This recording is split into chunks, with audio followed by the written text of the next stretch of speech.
Setelah 3 tahun vakum, Ruth Sahanaya kembali meluncurkan album barunya bertajuk Jiwaku. Dari 11 album yang dihasilkan Ute, rata-rata berselang 2 tahun saja. Kalau sekarang Ute butuh waktu 3 tahun untuk melempar album baru, pasti ada banyak pertimbangannya. Oh, memang prosesnya sendiri saya dari setiap album, dari satu album ke album lain selalu 2 tahun gitu ya, hampir 2 tahun dan kebetulan album yang sebelum ini dengan sekarang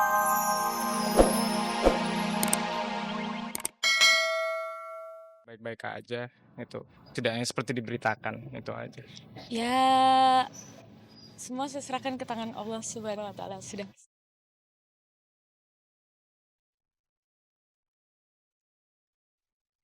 Maraknya kasus perceraian di kalangan artis yang ibarat virus tak menyurutkan niat Natalie Sarah untuk menikah, padahal usia Natalie baru menginjak 22 tahun.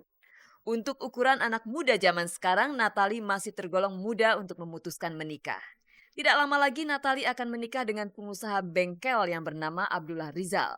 Sebuah keputusan yang tentunya sangat menentukan, mengingat kesempatan karir Natalie yang masih terbentang luas. Kita nikah aja dulu, nikah. Urusan kita mau punya anak tergantung yang di atas, yang ngasihnya kapan gitu. Tapi kalau dapat cepet nggak apa-apa. Terus udah nikah, kita nggak ada larangan buat tidak bekerja ya. Bekerja mungkin agak diporsiin kali. Perkenalan biasa seperti sepasang kekasih yang bertemu, falling in love dan ya gitu aja, cuman cocok. Kita udah jalanin 2 tahun. Kita rasa itu udah kelamaan. Nggak baik dilihat orang, kita mau nikah. Lantaran persiapan pernikahan itu, tak heran belakangan ini Natalie jarang muncul di layar kaca. Padahal dia sangat diandalkan menjadi tulang punggung ekonomi keluarganya. Lantas bagaimana jadinya kalau nanti Natalie menikah? Tentunya ruang gerak serta kebebasannya tidak bisa sebebas ketika ia masih melajang. Ya kalaupun nanti dibatasin ya biarin ya, itu haknya suami aku. Jadi nanti ya nggak apa-apa, justru aku nurut kata dia syuting, kalau kata dia enggak ya enggak gitu. Ya aku rasa itu nggak ada pembagiannya, aku ngelakuin memang karena itu kewajiban aku. Jadi nanti kalaupun aku punya suami, suamiku nggak ngelarang dan nggak boleh ngelarang. Ibaratnya itu untuk orang tua aku, kecuali untuk orang lain ya. Jadi ya ntar aku ngurus suamiku apa mama dan adik-adikku tetap diurus. Pemirsa, kemarin Gusti Randa mendatangi Polda Metro Jaya untuk melaporkan balik Ketua Umum PAN Sutrisno Bahir dan para kuasa hukumnya. Saat melapor, Gusti Randa mendapat kawalan dari sebuah organisasi pemuda. Ada apa di balik motivasi dukungan organisasi pemuda itu terhadap Gusti Randa? Dan setelah Hotman Paris Hutapea mengundurkan diri, kemarin Lydia Pratiwi mendapat bantuan tim kuasa hukum dari Ikadin. Pengunduran diri Hotman Paris Hutapea rupanya masih menyisakan masalah pelik. Nah, bagaimanakah Lydia mengatasi persoalan itu? Pemirsa, berikut ini berita selengkapnya.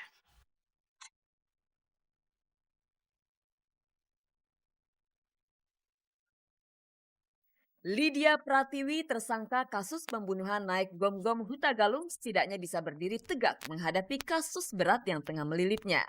Setelah pada Senin lalu Hotman Paris Hutapea, sarjana hukum, resmi mengundurkan diri sebagai kuasa hukum Lydia, kemarin Lydia mendapatkan bantuan hukum dari Ikadin atau Ikatan Advokat Indonesia. Jadi sekarang saya sudah menyetujui kalau Bapak Hotman Paris itu kan mundur dari saya dan saya memang mengirim surat ke Bapak Otto Hasibuan selaku Ketua Umum Ikadin untuk meminta bantuan menyiapkan tim pengacara untuk kasus saya dan sekarang surat saya itu sudah ditanggapi dengan dikirimkannya tim pengacara dari Ikadin ini. Dari Kadin. Iya. Pada hari ini, Mbak Lydia ini secara resmi menunjuk kita dari organisasi Ikadin dan Pak Utu Hasibuan selaku ketua umumnya menunjuk kita ini ada beberapa pengacara untuk mendampingi dan membela kepentingan hukumnya beliau. Kesalahpahaman sempat muncul ketika Lydia menunjuk Hotman Paris menjadi kuasa hukumnya. Sebelum Lydia memilih Hotman, dia sempat bernegosiasi dengan Ferry Firman Nurwahyu. Akibat keputusan Lydia tersebut, nyaris terjadi perseteruan antar pengacara.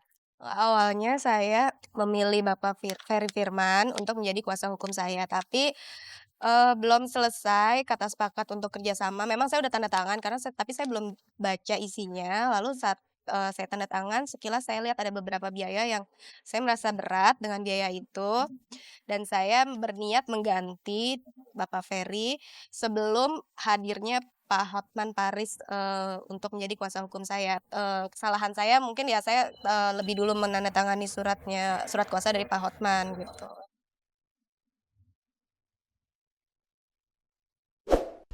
Kemarin di Polda Metro Jaya, Gusti didampingi kuasa hukumnya melaporkan balik Sutrisno Bahir serta tim kuasa hukumnya atas dugaan persangkaan palsu dan pemfitnahan.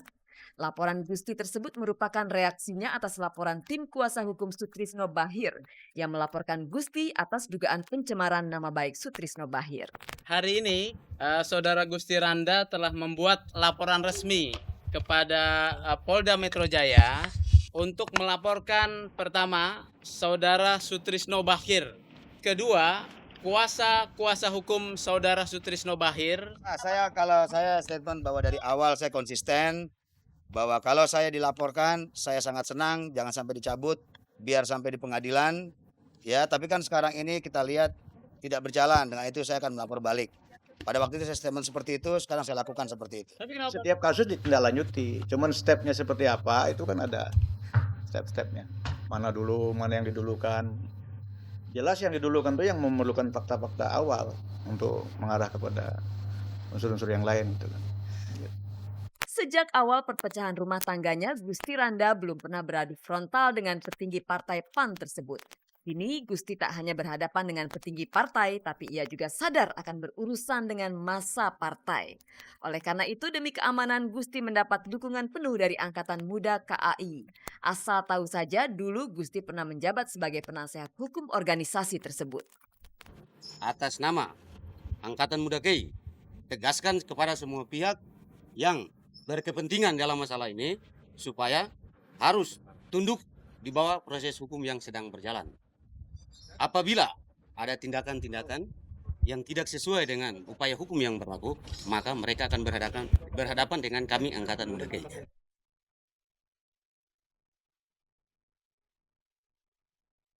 Mirsa, kemarin diva pop Indonesia Ruth Sahanaya merilis album terbarunya berjudul Jiwaku. Sebagai penyanyi solo wanita, Ut termasuk produktif. Tiap 2 tahun ia selalu menelurkan album baru. Terakhir Ut mengeluarkan album pada tahun 2003. Nah, album baru Ut ini sedikit telat dari biasanya. Mengapa demikian pemirsa? Temukan jawabannya tentunya hanya di Gospel.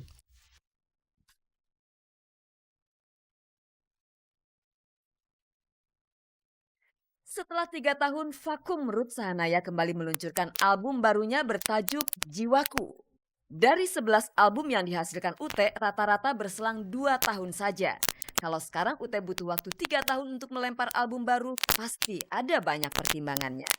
Oh, memang prosesnya sendiri saya dari setiap album, dari satu album ke album lain selalu 2 tahun gitu ya, hampir 2 tahun. Dan kebetulan album yang sebelum ini dengan sekarang ini juga memang hampir 2 tahun.